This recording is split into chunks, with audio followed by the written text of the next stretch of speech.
बहरे से राजा आवे, मुँह में बिरवा कूचत आवे, मन में मुस्की मारत आवे हो। दाना तुहरो जे दिन नियर अइल, बहिनिया बोलाई लाई का। दाना तुहरो जे दिन नियर अइल, बहिनिया बोलाई लाई का।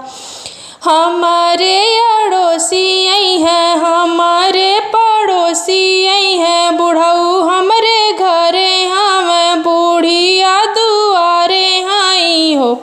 राजा तू ही दुगो भौरी लगई ह, दुनहु जानी खाई बहो।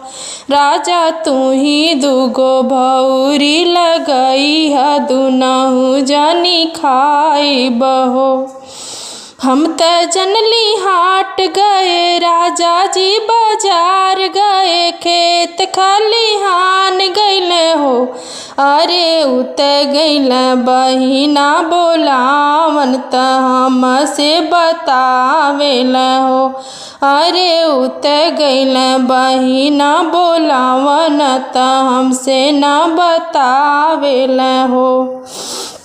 सुनते हम हो जर गइली, चूल्हा चौकी फोड़ दिहली, बर्तन सगरी तोड़ दिहली हो। अरे सासू जी के जाके धमकाई दिहली, औरो समझाई दिहली हो।